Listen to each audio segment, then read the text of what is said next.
I tell you what, I think it is time tonight to put Pops in the spin cycle of things. Oh, can't wait. And surprise him on where we're going to go. It is February 26th, 7 p.m. local time here in North Alabama.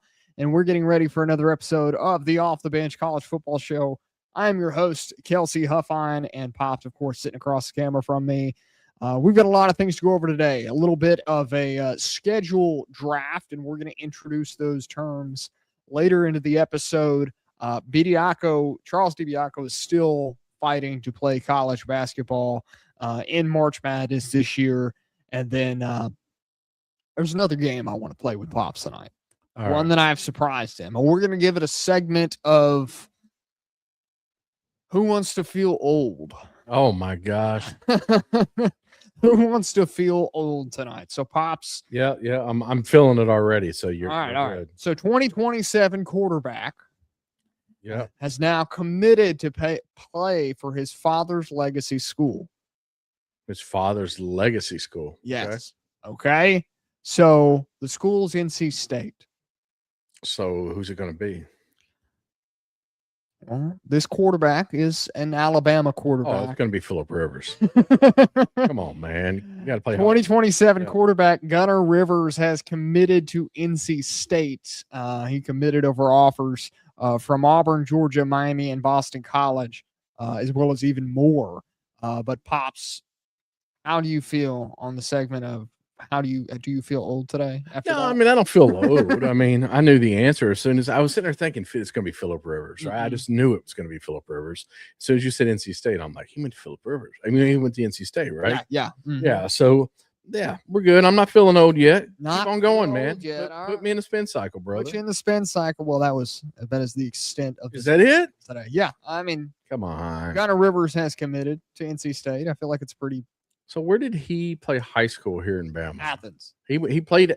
I mean, I know Phillip Rivers did, not his son. His son played down at like Mountain. It's St. Michael Catholic.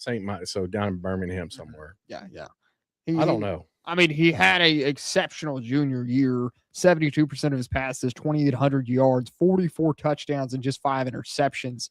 He led St. Michael Catholic to a 13-1 record and an appearance in a state title game versus Jackson. So the bigger question I would ask is, what's with these Alabama high school boys going to North Carolina schools, man? Why aren't they landing in legacy school? But I'm just saying, first you had Gio Lopez, right? Yeah, that's true. He played at JC, right? Yeah, he went down to South Alabama first. Yeah, went down to South Alabama. You're right. I forgot about that. They ended up North Carolina. Now he's at Wake Forest. Am I right? Yes, he is at Wake Forest now. That's correct. And now you've got Gunnar Rivers going to North Carolina State. Yeah, of course. Also, Pops, tonight, of course, the Off the Bench Verdict, a weekly segment here we do at Off the Bench. College football is changing fast. Texas and Texas A&M, USC, UCLA leaving the pack. Oklahoma and Nebraska are fading. Money is up. TV deals are bigger. But what about tradition? Has conference realignment permanently damaged rivalries? Yes, some things can't be replaced, or new rivalries will take over. So drop your take here. Go to our Facebook page, and I think it may not be yet. I'll have to go double check here right after the show, but you can leave us your thoughts there on our Facebook page on the Off the Bench Verdict post, and let us know what you think. Have some things can't be replaced, or new rivalries will take over in the sport of college football. And we will read those final verdict answers here on the Off the Bench College Football here this Saturday from 9 to 11 live here. You can catch us right here on YouTube, or if you're in North Alabama, you can catch us on the radio at 7:30 a.m., 103.9 FM, Jocks, Huntsville. So just an example of the rivalries we've already lost in college football since realignment has taken over. Oklahoma Sooners and Oklahoma State, we no longer see them play the Bedlam series. Why we lost that one? Oklahoma left the Big 12, of course, and that kind of just faded away with conference realignment. It played 100+ times. It was a Thanksgiving tradition, and unfortunately, we just don't see it no more. How does that get out of the state of Oklahoma? I mean, it's kind of like if you were to say, I'm not going to compare it to the Auburn to the Iron Bowl, but it is. I mean, it's the interstate game. Exactly. I mean, how does that not take take place. Oh, well, don't get me started, man. That's when the age and you put me in a spin cycle. That's when I will, get upset. I get the whole conference realignment thing. It's just another game, though, to some people. But in the state of Oklahoma, I'm sure it's a big game. Well, you can't really replace those interstate rivalries, right? You have the state school, and then of course the traditional school, or just a regular school there. So it's a tough one to replace, and I would argue those kind of games are irreplaceable. Carl, hitting us up on YouTube. Roll Tide, roll Tide, right back. Speaking of Roll Tide, roll. I mean, don't we lose the Bama and LSU game? Well, yes, and somehow we kept Bama and Mississippi State. That one hasn't really been through conference realignment, though. It's been, that one's a little different. Well, it's just one of those things, when they went through the whole conference thing and they said they picked 3 rivalries for each school, right? And said you're going to keep those games. Somehow we ended up with Mississippi State. I wouldn't. I mean, I wasn't too precarious on that either. We lost LSU, though. Yeah, we did. I say Bama lost LSU. But Bama still does play them next year. It's not going to be played every year, but it's still going to be a traditional game that will be played. It's kind of like Georgia. Somehow Georgia's not on Bama's schedule every year, but sometimes we play them once, twice. Ends up being 3 times. Probably the best game of the year. The year before, last 2-3 years, whatever it was, I guess it was the last time we played them a championship game. We played them 3 times that year. So, all right. So let's go through another game that we've lost due to conference realignment as well. USC and Stanford. Yeah, it's Southern California deal. I mean, I'm going to give the same remark, with that being in California. But I will say this, though. I mean, as an East Coast guy or Central United States guy, I'm not going to miss it. Well, I mean, do you remember the Rose Bowl implications during the Harbaugh and Shaw era between this game? Yeah. So you're gonna question my oldness now? No. I'm just saying it's there. I'm saying. I mean, there's always going to be that Rose Bowl piece. Yeah. The Parade of Roses and the Southern California traditions. How would the late great Bill Walton said, the Conference of Champions. Come on. It's not the same. In the 1970s, maybe. 70s, yes. Not now. Yeah, of course. Another game we have lost to conference realignment, Texas and Texas Tech. That's big. I would argue this game would actually be better now. Yeah. It's been a while since this game has actually meant something, but this game included a 2008 Crabtree walk-off, Michael Crabtree there. It was the West Texas Austin dynamic, and it was kind of an annual November drama piece within college football. Yeah. It could return later on, but as of right now, we just don't get I would argue, a really good era of Texas football versus Texas Tech oil money. Hey, so I want to come back to something real quick. Yeah. I just noticed a comment on the YouTube page, and it's Carl saying we need USC to be elite for the sake of college football. So, I mean, we make that argument about Florida, Miami every year. We make that argument about Florida State every year. We make the argument about these old school blue blood programs that just haven't been the same over the last decade. Is USC a blue blood when it comes to college football? Well, I mean, that's actually a good argument. I mean, if you look back at Pete Carroll days, right? Yeah. I mean, could you really sit there and say USC and Texas kind of have the same history with their success records? I mean, I think for USC, if you look at the West Coast in general, right, you need a couple schools to be good. Yeah. Right now, if you look at the landscape right now, USC was good last year. BYU, Washington, Oregon, Oregon State. I'm trying to sit there and think of these schools, right, that keep the West Coast on the map, that keep the conferences strong. So I think without talking directly to Carl, I think that's what he might be referencing when he says we need them to be good for the sake of college football. If you're including those schools, if you want to say West Coast, if there was a need for West Coast teams to still be good to compete in college football and it is a watchable product, could you include Washington to that list? Oh, Washington's there, and Oregon as well. Yeah. Oregon's that team that I conveniently, every time I think about it, I still leave them out of the Big Ten. They're top 3 program in the Big Ten. I mean, you would go, Indiana, Ohio State, Oregon right now in the Big Ten. Probably Penn State once they make their comeback. Michigan's there, but I always leave Oregon out after all that got realigned, right?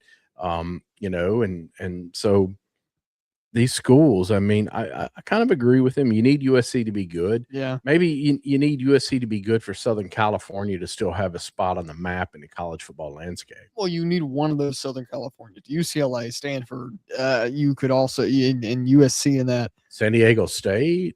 I mean, San Diego State's been on the jump, but I don't know if you can include that as a school like, hey, college football needs to be good.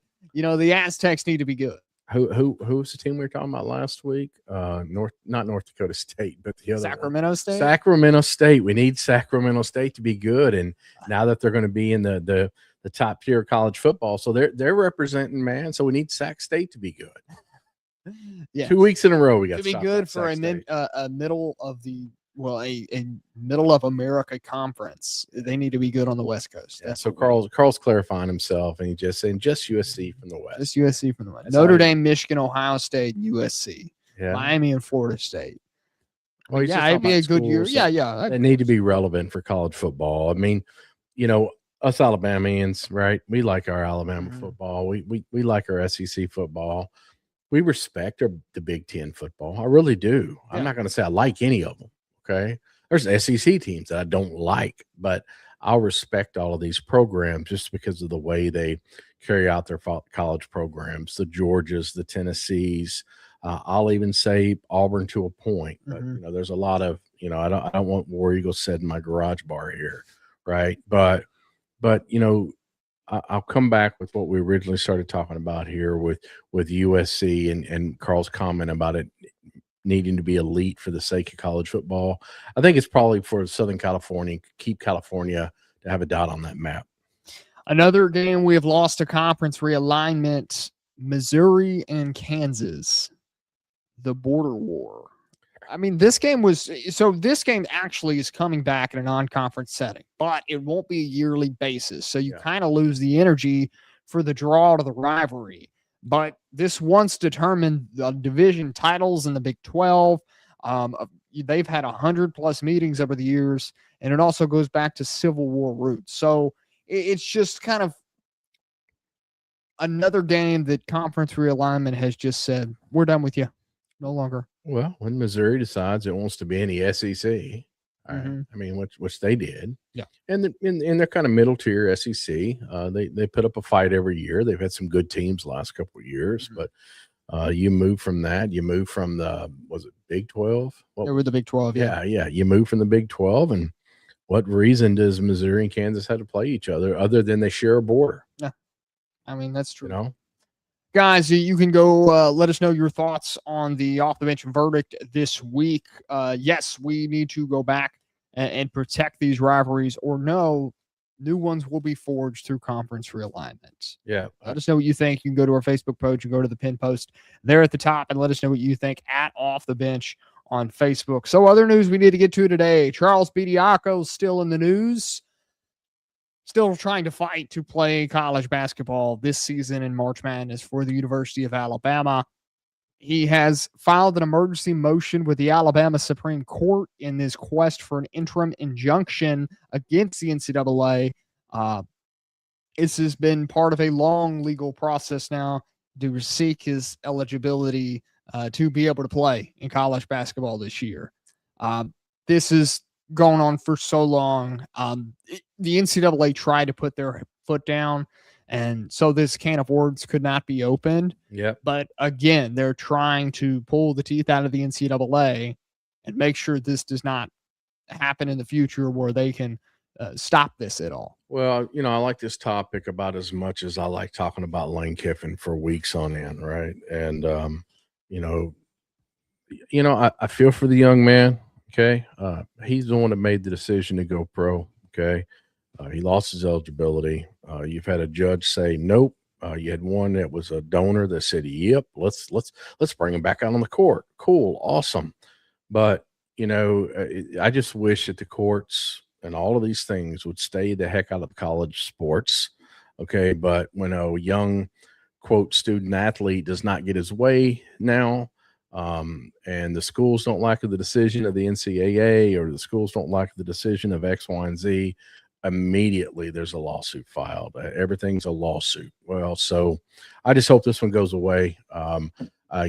Alabama basketball, they're playing some good basketball right now, but the longer this thing sticks around, the more tarnished this year's going to be for Bama basketball. They're playing really good basketball right now. And so where they hit 16 3-pointers without LeVarian Fibian. Yeah, the other night. That game the other night against Arkansas, the other night, I guess it's been a week ago. It's probably one of the best games all year you'll see in college basketball. Mm-hmm.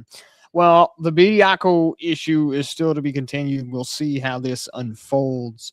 But right now, he can still not play college basketball until this is really figured out. We'll see if the Alabama Supreme Court will do anything about this and let him play, but we'll go on to see further what happens. So tonight, this was the big action that I wanted to take. So we're going to do a little bit of a schedule draft between me and Pop. So we will look through the first 10 weeks of the college football season.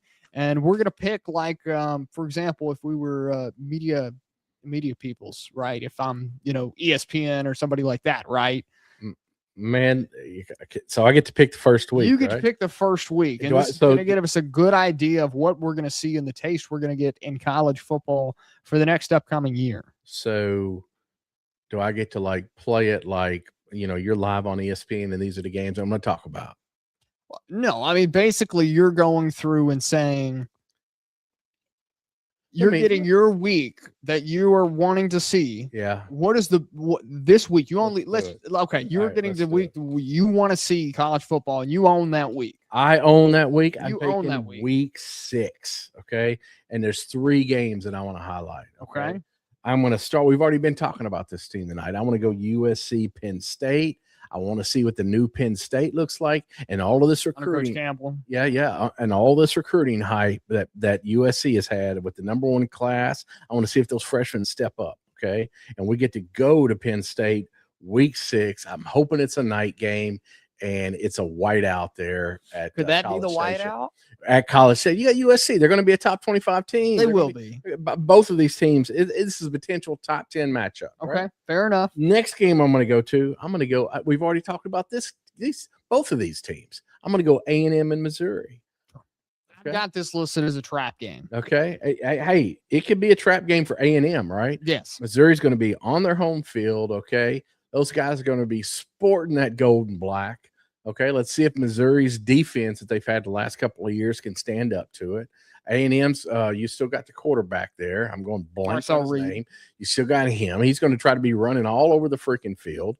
They're going to do a lot of RPOs, a lot of play action to set him up to run the ball. And then to top it all off, right, this has got to be the night game, got to be the primetime game, probably on ABC. You've got Georgia at Bama, okay? Again, we get to play Georgia again, okay?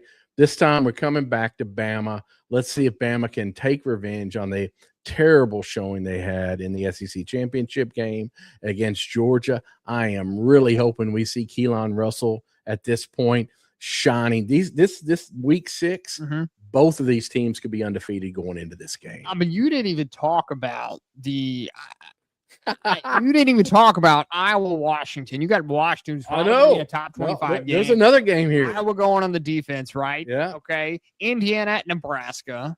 Okay. No. There's surprisings. I know. I'm getting to that game. Okay. There's another one. Indiana at Nebraska. Okay. You get a defending national championship in Indiana. Okay. Yeah. Versus Coach Matt Rule in Nebraska. This game's played in Nebraska. It's going to be almost a trap game environment. We'll see how good Indiana has reloaded. Texas at Arkansas, that's a game Tennessee at Arkansas, it's a game Tennessee always struggles with. Yeah. Okay. Going in to Fayetteville over there. And then top it all off, you got the Red River Rivalry. Yeah, you got Texas at Oklahoma. I mean, that's a good week. I think it's probably, if you look at all of the games, and that's the reason why I picked it as, like, man, if I could control 1 week for all the games, if I'm going to host something in the Garage Bar here in Huntsville, Alabama, this is the week I'm going to host it. It's going to be week 6. Write it down. maybe we can get our boy from Georgia to come back to Alabama to watch this game so I can dance in the road out here when Bama wins, right? But, this is probably, in my opinion, the best week of college football next year. All right, so Pops, you got week 6. Yeah. All right, I'm going to jump at you. I'm going to go week 7. Oh, man, that was my second pick. Right? I'm taking week 7 in this one, okay? Penn State at Michigan, just to start it off, right? Okay, Campbell going on the road over there to Michigan. That's going to be a phenomenal game. You got James Franklin possibly in his first primetime game, Georgia Tech at Virginia Tech, okay? Good game to watch there. Alabama at Tennessee, always a great game. Auburn at Georgia. Florida at Texas. Missouri at Ole Miss could be okay. Ohio State at Indiana. Yeah. That may be the best game you see all year in the Big Ten. Okay. Arizona State, Texas Tech, Notre Dame, and at BYU. I think week 7 could be even better than week 6. Really? Yes. Oh, man, I don't know about that one. I mean, I look at the Notre Dame and BYU game. To me, it's probably the game that has my curiosity up the most. Just Notre Dame actually playing on the road. Yeah. Against a probably top 25 team, something, and we don't see that much, so when Notre Dame's at the end of the year and they're trying to be ranked number 12, at least ranked number 12, so they get into college football playoff automatically because of a silly MOU that they've signed with college football playoff group or whatever they call themselves. But Notre Dame can point to that game and say, yeah, we've got a top 25 win. And then, of course, I like Florida at Texas a lot. That's always a game. Florida, for some reason, always gives Texas a fit. Now, this game being played in Austin, a little bit different because, when they really give fits is when they're playing down there in Florida, right? So, but I think it's still going to be an interesting game and a really possibly a shocker, but we'll see how far that one takes on there. All right. So it's my pick next, right? Yeah. All right. I'm following it right up. I'm going week 8, man. I mean, week 8, if I was to look at I was talk about 3 games, right? I'm going to go Indiana at Michigan. Okay. Does it get much better than Indiana at Ohio State? But this is at Michigan, right? And then you've got, you got Ole Miss at Texas, right? Let's see what the new coach at Ole Miss can do at Texas against Superman, against Arch, right, in Austin, right? And then you're going to have A&M at Alabama. That's 2 games in a row that I'm really focused on where Bama's going to be playing at home, okay? They are at home in that game, right? Why do I think that's not right? I don't know. But from the list that I pulled, Alabama is at home in that game. Well, you got the quarterback again from A&M. It's going to be trying to run all kinds of play action, run all kinds of RPOs, something to, and you've got all of those experienced DBs coming back from Alabama on the defense, right? Yeah. You got Hubbard back there playing safety. You see if he comes up and lays one on Reed, So I really like that game. I think you could have 2, really 3 amazing Bama games back to back. Okay. Mm-hmm. Everybody want to talk about Bama's schedule. There you go. You got freaking week 6. You got Bama and Georgia. You've got week 7. You've got Bama and Tennessee. Week 8. You've got Texas A&M and Bama. Man, it gets tough. It is a tough schedule. It is tough. It's like this year. I mean, it is. We had that 1 4-game stretch, and that carried Bama, and we won all 4 of those games. That's true. Yeah. All right, so you get Signetti versus Whitfield in that game. Whittingham. Whittingham. You get the old man. Yes. You get 2 old coaches playing. I don't think Whittingham.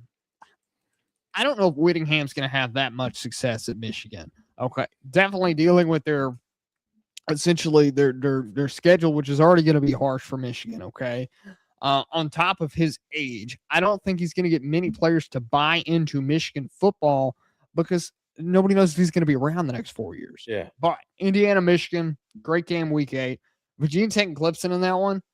That is one. James Franklin versus Dabo. I think this could be the start of a new ACC kind of back and forth battle. I didn't even see that game. I think that's a back and forth battle for them to see if Clemson can rebound from what they did last year. And then you got Franklin trying to prove something in his first year. I think this game could have implications of deciding the ACC. So Carl on YouTube says live from the top of the parking garage in Market Square in Knoxville, week 7. So he wants us to do an Alabama-based college football show in Knoxville where I get to look at all that checkerboard orange and white. That sounds like a terrible idea for us. I don't know, dude. I would rather smoke cigars and drink Bud Lights in your backyard and then hop in the hot tub. Just my opinion. All right, so Pops, you're taking week 8. All right, I'm backing it up because I don't know why this week hasn't been picked yet. I know where I'm going next. I do too, and I'm going to go ahead and take it from you. Yeah. Oh, it's got to be week 3. Oh, you didn't take it, by the way. For the sheer fact of the revenge game between LSU and Ole Miss. That's great. Where Kiffin is going back to Oxford, trying to knock off his former team. We'll see what Pete Golden can do, but I think Kiffin and this LSU Tiger team, they're going to be looking to go out and dominate this Ole Miss team. Yeah. So with that one, you also have Florida State, Alabama rematch game in Tuscaloosa. We'll be there. We'll see if Florida State, Mike Norvell can recover after their disastrous last 2 years with the one bright spot of beating Bama last year. Can we stop on that a little? Okay, so when these teams play each other, there's this natural assumption. It's like, oh, you got these teams playing each other back-to-back years. When these teams play each other this year, these are 2 totally different teams. Absolutely revamped Florida State team. Okay. I mean, you don't have Gus Malzahn back there. Gus Malzahn's gone. Offensive coordinator's gone. I think Norvell is calling plays. Okay. Different quarterback at Bama. Mm-hmm. It's either going to be Keelan or Austin Mack, right? Right now, selfishly, I'd like to see Keelan get a start, but realistically, I think it's probably going to be Austin Mack. Yeah. Right. Okay. So that game right there, and I said we'll be there. We'll be at that game. That'll be a game that I'm looking forward to. It's circled. By the way, Carl, if you haven't made your hotel reservations, go ahead and make them. That was a joke, brother.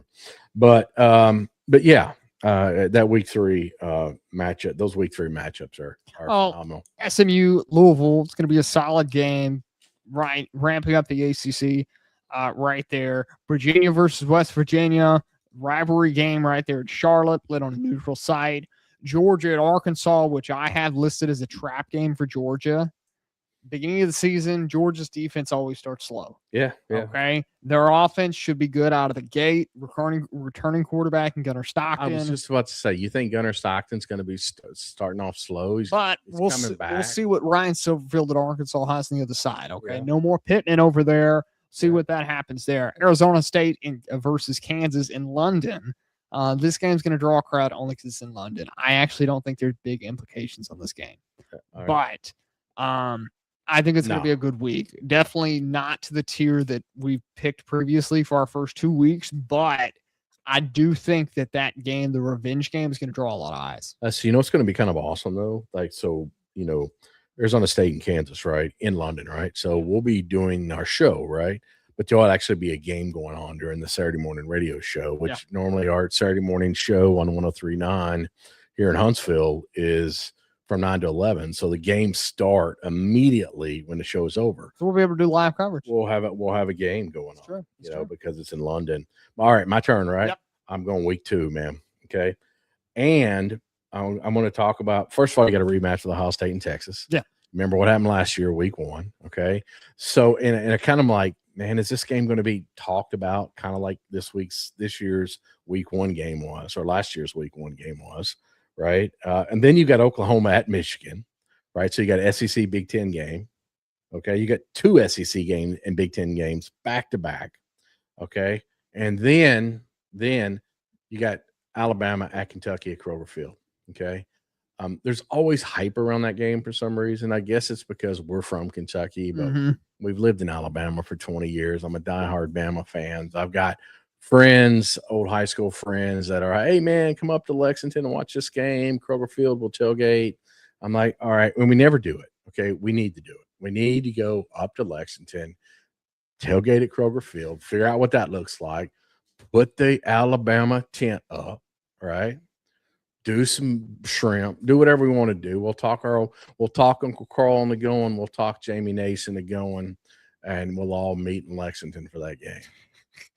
See what happens. We talk it every year when that game, and we never do it. We need to do it next year. It's in Lexington. We can hit a bourbon spot while we're there. Hey, that sounds like a plan right there. I have no issue with that. All right. Pops, of course, you talked about Ohio State and Texas on that one, the rematch of that. Oklahoma and Michigan also that week. Another huge game right there. That's kind of what you're getting for week 2, though. I mean, Arizona State, Texas A&M, we'll see how many eyes that draws. You do have an Iowa State-Iowa game that's always usually a great game in the Big 10, Big 12 right there. See that rivalry war go into effect. Texas at Georgia Tech could be a trap game for Tennessee. Excuse me, not Tennessee. Tennessee and Georgia Tech could be a trap game for Tennessee. And then Arizona and BYU is there as well. So there's some good games there for week 2. That we're kind of scraping farther down the barrel, but there are a couple good weeks left. There's no issue with it. But for me, I'm going to go week 10 here. Week 10 is absolutely stacked. Oregon versus Ohio State. Yep. Okay. Penn State at Washington. We'll see Campbell. We'll see how good Washington is toward the end of the year. Miami at Notre Dame. That one's going to be a solid game. Texas A&M at South Carolina. I've labeled that as a trap later in the season for Texas A&M, trying to get into the SEC championship. I think South Carolina's going to give them faults later in there. Alabama and LSU. There's your rivalry right there. At LSU. Down there in Death Valley. Georgia at Ole Miss. Trap game for Georgia toward the end of the season with Pete Golden trying to ride on. Oklahoma and Florida. That's going to be a solid game, SEC game down the stretch. I think Oklahoma's going to have kind of some flips with a rebuilding Florida team under Summerall down there. So I think Oklahoma's going to give some fits over there to Florida, or Florida could be giving fits to Oklahoma for a trap game environment. And then Texas at Missouri, another trap game I have listed. Texas going into Columbia there, and then BYU and Utah to end it off. This is a solid Week 10 slate. And I think, implications with Oregon and Ohio State, that's going to have Big Ten championship implications. Staying with Penn State and Washington over there.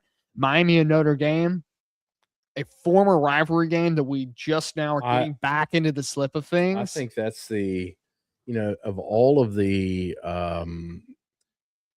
games we've talked about, think about next year and think about what happened this year with Notre Dame and Miami, right? Mm-hmm. There's lots of people that did not think Miami even deserved to be in it. They didn't think Bama deserved to be in it. They thought Notre Dame was the hotter team. Okay, but you play a head-to-head matchup, right? Will this game have the same head-to-head matchup deal that this last year did? It could, but the favorability here is it's being played way later in the season. Week 10, yeah. Okay, yeah. Which helps and hurts both teams because they could have both last year kind of sell it off, play it cool. I was early in the season, doesn't count. Week 10, that's prime time. Every touch, every yard game, every catch, every throw, every defensive stop, that counts in Week 10. You know what? And there's another game here that I'm really, really interested in. And that's Virginia Tech at SMU. Okay. Virginia Tech, you got Franklin over there trying to build the program, right? Mm-hmm. You got this SMU program that's trying to come back to life. They have in the last couple of years. Under Lashley, yeah. They've really been good. And so now Virginia Tech goes on the road, right? Franklin takes this young Virginia Tech team on the road that he's put together. We'll see where they are at Week 10 next year. But dang, that would be good for ACC football if Virginia Tech comes back. It would. I agree with you there. That's a later ACC matchup that, again, could have ACC championship aspirations there. Louisville and Georgia Tech there as well. So a lot of games that I think could be deciding who is being playing in the championship games of their respective conferences. But speculating a little too early here. We always have the right to change our opinions at the Off the Bench College Football Show. Yeah. All right, Pops, you are up next. Man, I am going to go. I'm going to go Week 1, man. Really? Yeah. And it's because I'm just interested in seeing how these teams are early on. LSU is I'm very curious about how they're going to be. There's going to be a lot of transfers, right? They've spent a hell of a lot of money in NIL, right? There's going to be all these freshmen that are coming in with these guaranteed dollar amounts, right?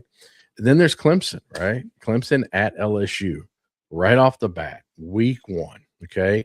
You think Dabo's going to be on a hot seat already if he loses at LSU? Dabo got exposed last year. Yeah. We'll see if it happens. Well, that's week 1 this year, but that's my point. I mean, Dabo started off so bad last year. Yeah. Right. And then he was able to recover. They played better football at the end of the year. Okay. But now you got Clemson on the road at LSU, a team that's it's going to be right off the bat, we're the best team in college football. That's just a mentality that Lane Kiffin has, right? He's going to be out there saying, all right, get your popcorn ready again. And Dabo is going to be like, all right, we got to go in there and show the country that Clemson's back on the map. Okay. And then you look at, I kind of like this Baylor-Auburn game, right? It's one of those sneaky games. It's going to be neutral site in Atlanta. In Atlanta, right? Baylor's good. I don't know what to think of Auburn yet. I can't even tell you who's playing quarterback at Auburn next year. It'll be it's the USF kid that Gullish brought along. I'm going to slip his name off my mind too. But my point is that within the state of Alabama, all the talk has been around Alabama and Bama. Auburn kind of gets stuck in the back there, and you read headlines about how they signed a 2-star. Okay, well, I mean, this is a solid game for Auburn to try to get their ducks in a row. You can start off slow in this game, some short passes, some run burst, right? Try to get in a flow of things. This is what I've said about Auburn's schedule the last couple of years. It's manageable, and they haven't been able to take advantage of that. They couldn't take advantage of that under Freeze. Yeah. I mean, they had idealistic opportunities to go 6-0 to start the season some years, and they just couldn't get it done. Start right here. Start with your out-of-conference schedule. Beat Baylor. That's a big win for the state of your program and where it's at right now. 100%. If Auburn can go out there and beat Baylor week 1 and get things started with this year right under this new era under Alex Gullish, it could really spell some good things out for the next couple of years for Auburn. You might even see some Auburn fans proudly saying War Eagle after that game if they get a win. Do you think they've stopped saying it proudly? I'm just saying. All right. And then, the game probably that's one of the most interesting games, too, about week 1 is this Wisconsin at Notre Dame. In Green Bay. But it's not. I was just about to say, you said it. It's not at Notre Dame. Okay. Notre Dame's just the home team. This one's in Green Bay. Is this being played on Lambeau? I think it is being played in Lambeau. Oh, man. Maybe you get to see some.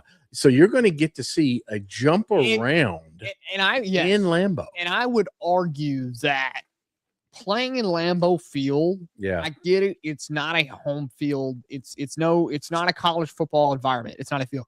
But that stadium is so old. It's so historic, and it almost it doesn't have the look of the new pro stadiums. It's still got like an old college feel almost. Then I think this is just as good as a neutral site game as being played at home. I will tell you, if I'm the field coordinator, I'm checking those stands to make sure that they can take the jump around thing.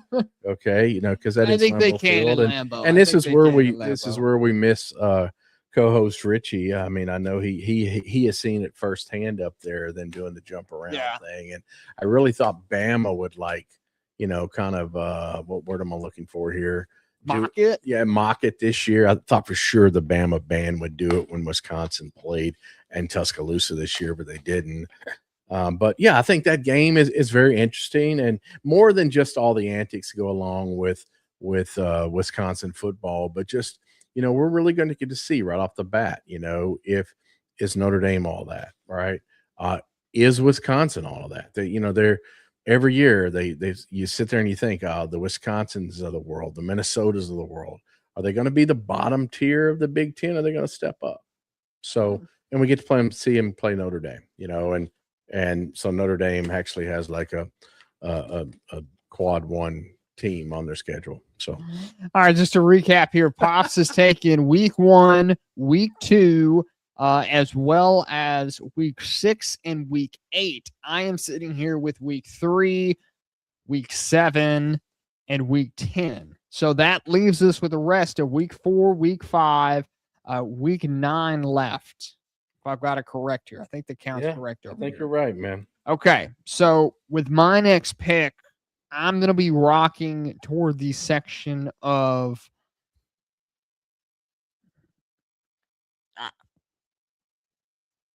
I'm going to go with week 4 here. Okay. So you got Texas and Tennessee. Yeah. Battle of the UTs there. Whoever gets the UT. Texas A&M at LSU. This is a good kind of. It's not really a conference starter, but Texas A&M LSU earlier in the season, right? Returning Marcel Reed. This Texas A&M team is stacked on all characteristics of the field under Elko, okay? And they get to go into Baton Rouge playing Lane Kiffin. This game has the realistic possibilities of possibly being the best game of the week over Texas and Tennessee. And Tennessee's kind of undetermined right now. We really don't know who's going to be their starting quarterback. Who's going to play quarterback? I was just about to say. It looks like it's going to be McIntyre, the freshman or sophomore. I don't know how it's listed yet. But of course, playing Arch Manning in Texas, who's more of a seasoned teams now. They got some transfers coming in there. Cam Coleman to re-solidify their offense over there. So Texas at Tennessee. That's going to be a good game there. Ole Miss at Florida. Golding versus Summerall. This game's weird because at one point in the season, this could have been flipped with the coaches and all kinds of directions here. This is going to be a solid game. Golding's going to put out a good product on the field. Of course, Chambliss returning, right? So we're going to see more aspect of that. See how Summerall's going to come out in this game. This could be really Summerall's first big test as the coach of Florida. And, of course, their disastrous schedule that they always appeal over there. Yeah. So, interesting game over there. Oregon and USC. This game is always – It's your West Coast game. It's your West Coast game probably of the year between these two schools, right? So, big implications there. Iowa at Michigan. This game's always a solid game. Iowa holds up, but the problem is that Coach Ferentz over there is not in Iowa. When that happens, when Michigan goes down to Iowa, they play some pretty good defense. That historically hasn't happened to Ferentz going to Michigan. So we'll see what happens there. And then Oklahoma at Georgia in Athens, right? Oklahoma, they're going to rebound after last year. They're going to get it rocking. They'll be in a good position. They're going to do good things this year. I have no doubt that Oklahoma's not going to be back on the jump start. Going into Athens, though, it's going to present some issues. But by week 4, we could see their defense kind of get into a rout for Georgia. If they start slow, this is kind of the time they'll pick it up. And, of course, Gunnar Stockton's going to be fine over there, quarterback. Real quick, because I'm looking at these schedules, and, I really want to point out LSU. Okay, and come back to Lane Kiffin. And I'm not going to spend much time talking about it. He's my least favorite topic to talk about on the show. But if you look at LSU's schedule in weeks 1 through 4, okay, you got Clemson at LSU. Okay. Week 2, I don't know who they're playing. I don't have it listed. It's not that big of a game. Like week 3, LSU at Ole Miss. So LSU gets to go on the road, right? Yeah. So you got this awesome week 1 game. Week 3 game, LSU's on the road. Kiffin's back in Ole Miss, right? Mm-hmm. And then week 4, you got A&M at LSU. All right. There is a possibility, right? Probability, possible. I won't say probability because I think LSU gets some wins, right? Yeah. But there's a possibility that Kiffin could start his job off 1-3 in LSU.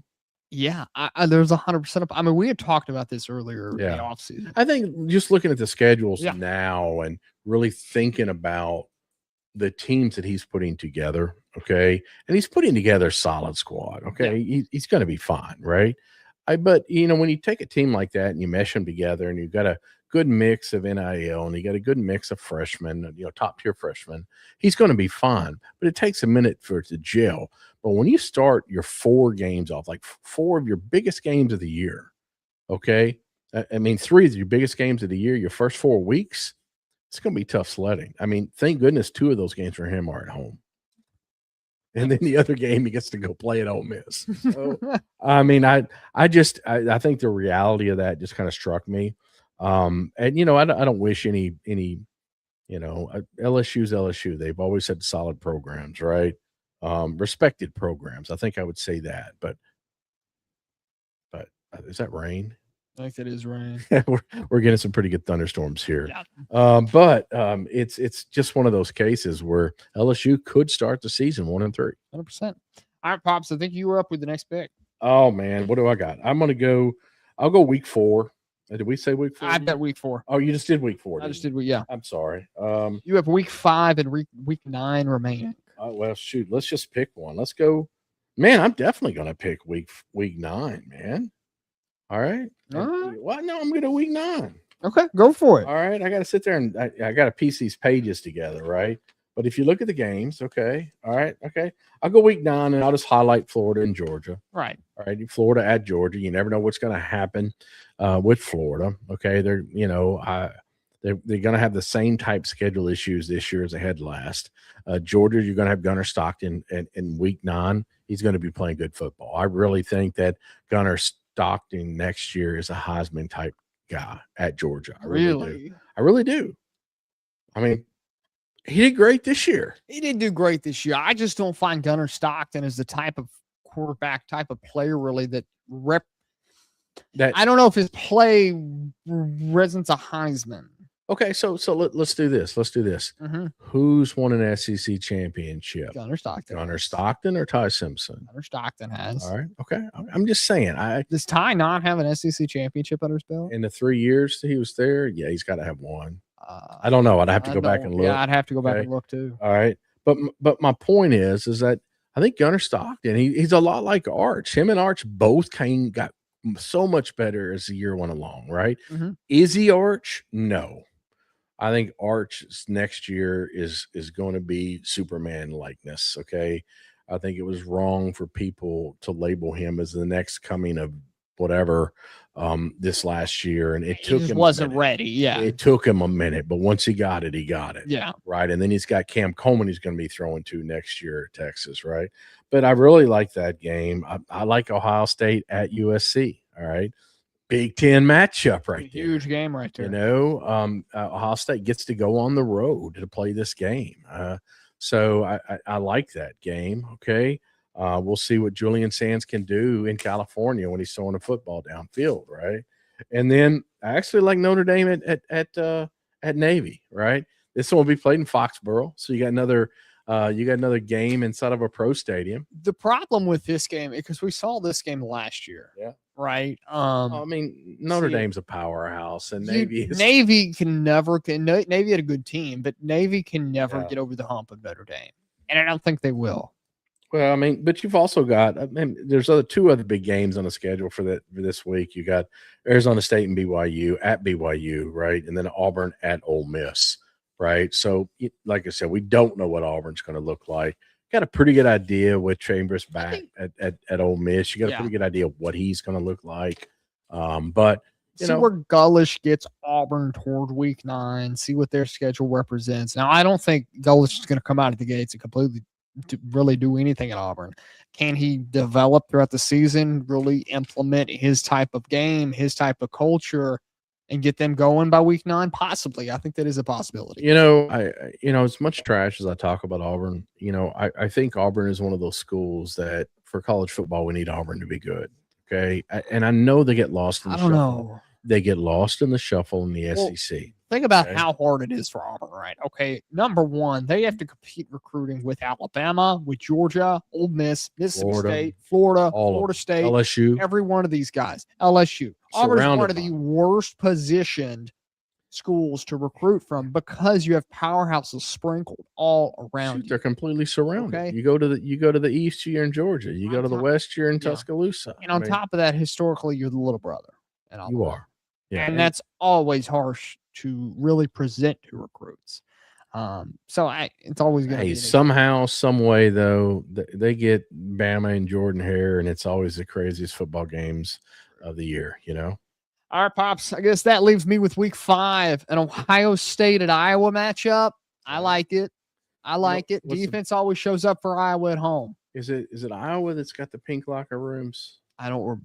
Yes. Yeah, the visitor locker rooms. I like it. I know it may be considered a little sexist or whatever, but the psychological deal that goes on with that is, Ohio State being big bad Ohio State, and they get pink locker room, and they get to visit that. Yeah, completely psychological there. Then you got Miami at Clemson. Going to be a solid game. We'll see how Dabo's doing by week 5. Miami's going to be in the driver's seat there. They have no issues over there. Cristobal's got them in motion. Of course. They're really Dorian Mensah going to be down there in Miami playing quarterback, taking over down there for Carson Beck. That's going to be a great game. Washington at USC, another phenomenal West Coast game that we always see annually. I think Washington's going to be good by week 5. I think they're going to be a competent, competitive team by week 5 with Washington over there to try to really present a troubling aspect for USC in an environment at home. So you missed the headline before we came on about Beck. He's got a 9th year of eligibility just granted by the U.S. Supreme Court. No, that's funny. There's no way. It's not with Mensah there because they went through legal battles after legal battles with Mensah getting him down there to all our. I'm playing around. Nothing but respect to that young man. He played the system as long as he could. Let's see if he gets drafted. The other 3 big games that week, Auburn at Tennessee, going to be a solid game. We'll see. This is a lot of waiting and seeing what Auburn's going to be like in that week. But truthfully, that's what it is. We got to wait for Gullish to implement his game of college football, his culture, his development-wise, his everything there for them. So barring what Tennessee has at that time, it's going to be a tough game for them over there in Knoxville. But on top of that, BYU at TCU at the same point. It's going to be 2 solid teams over there in the Big 12, battling it out, trying to get towards the conference championship for them. And then the trap game I have for that week, which is Alabama and Mississippi State. So is that the other game we're circling and we're going to go listen to some cowbells? Oh, yeah, we have to. So we get to go with the Massies. We'll see what happens there. Yeah, okay. We'll see what happens on that one. But I think this gave us a really good idea of what we could see toward the college football season. What games are we going to have some good old seafood boils, some beers to drown for that day in the upcoming season. But I think 2026 is going to present a phenomenal year of college football, just how the schedule's laying out right now. We didn't even talk about the Iron Bowl because that's in the week, whatever. We didn't have time for that. Yeah. But so okay, Kelsey, you said you wanted to start off by making me feel old, right? Yes. I'm going to make you feel too young right now. Okay. And I think I'm going to stump you on this one. All right. Here we go. In the comments on YouTube, the Off the Bench College Football YouTube comments, right? Carl says, "Hey, happy 2nd and 26th day." What is he referring to when he says 2nd and 26? I cannot tell you. I don't know. Tua drops back. Was that a 2nd and 26? He gets sacked. Next play, who does he throw the ball down to? Was that 2nd and 26? That was 2nd and 26. I think I got that right. Carl's saying boo on that. I don't know, man. Yeah, I think one of us has got to look at. I think when he got sacked, I was old enough for that. I was watching that game. I'm just saying.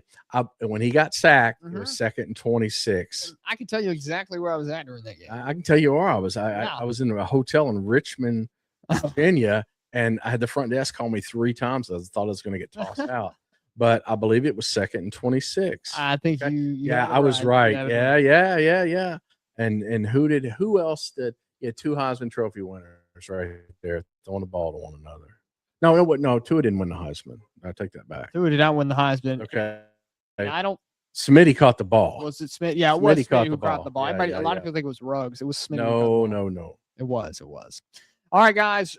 Remember to like, subscribe, and share. Of course, all the support is needed here for Off the Bench. And of course, we appreciate all of it. So like, subscribe, all that good stuff. You can follow us on Facebook as well at Off the Bench. There, you can respond to our Off the Bench verdict this week of college football has changed fast. Texas A&M, USC, UCLA leaving the pack. Oklahoma, Nebraska is fading. Money is tied up. TV deals are bigger, But what about the tradition in college football? Has conference realignment permanently damaged rivalries? Yes, some things can't be replaced, or no, new rivalries will take over. So drop your verdict, and we will read all the responses here at Off the Bench for our Saturday show live here from 9 to 11 in the morning. If you're 7:30 a.m. 1-3 Jocks Huntsville. We're also available on iHeartRadio, or just come right back here on YouTube to listen to the show. Guys, we appreciate you tuning in, and we're going to see you all on Saturday. Bye, guys.